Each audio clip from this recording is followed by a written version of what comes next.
Os cachorros são companheiros inseparáveis do ser humano, presentes no campo, na cidade e em todos os cantos do mundo.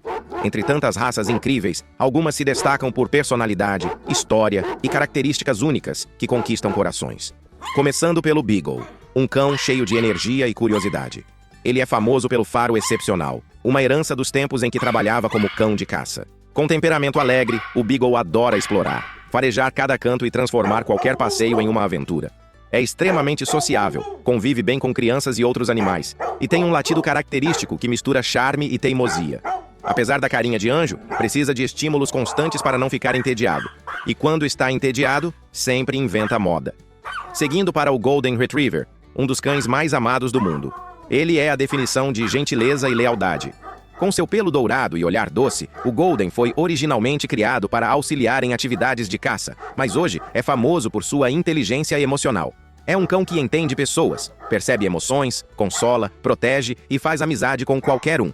Não é à toa que muitos Goldens trabalham como cães-guia e cães-terapeutas. São pacientes com crianças, brincalhões, obedientes e apaixonados por água. Quando um Golden entra numa casa, ele transforma tudo. Traz luz, alegria e uma energia afetiva que parece não ter fim. Agora vamos ao Shih Tzu, pequeno no tamanho, gigante na personalidade. Essa raça nasceu para a realeza chinesa e até hoje carrega uma elegância natural.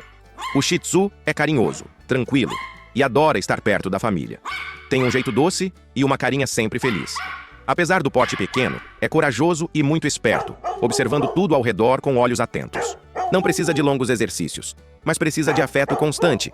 Ele foi criado para companhia, e é exatamente isso que ele faz de melhor. Um Shih Tzu é praticamente um mini guardião do lar. Sempre presente, sempre disposto a oferecer amor. Falando em energia e intensidade, chegamos ao Husky siberiano, uma raça impressionante por sua beleza e resistência. Com olhos marcantes e pelagem densa, o Husky foi criado para puxar trenós por longas distâncias em regiões geladas. Por isso ele tem uma energia quase inesgotável. É independente, inteligente, expressivo e vocal. Muitos Huskies falam com seus donos, imitando sons humanos de um jeito bem engraçado. São cães protetores do grupo, gostam de espaço para correr e precisam de desafios para manter a mente ativa. Mas, quando estão em equilíbrio, se tornam parceiros incríveis, afetuosos e muito leais.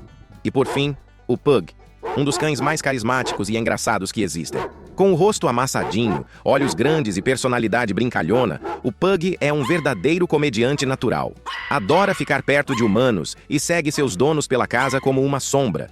É carinhoso, tranquilo e geralmente se adapta muito bem a apartamentos. Apesar do formato do focinho, que dá aquela respiração característica, o Pug vive cheio de alegria e expressões divertidas. É um cão que conquista pelo humor, pelo apego e pela maneira única de demonstrar afeto. Cada uma dessas raças tem seu encanto próprio. Seja a energia do Beagle, a doçura do Golden, o charme do Shih Tzu, a intensidade do Husky ou o carisma do Pug. Juntas, mostram por que os cachorros são considerados os melhores amigos do homem. Porque cada um, à sua maneira, transforma a vida de quem tem a sorte de conviver com eles. Ei, não sai não! Volta aqui que eu preciso de você mais do que Golden precisa de carinho. Se você chegou até aqui, já manda aquele like tão forte que até o Husky vai uivar lá de longe. Au! Agora comenta aí, qual dessas raças ganhou teu coração hoje? Mas comenta mesmo, hein? Não adianta só pensar. Porque Shih Tzu não lê pensamento não. E faz o seguinte, compartilha esse vídeo com aquele amigo que ama cachorro, ou com aquele que tem cara de pug de manhã cedo. Todo mundo tem um amigo assim. Bora ajudar o canal a bombar mais que Beagle correndo atrás de cheiro novo.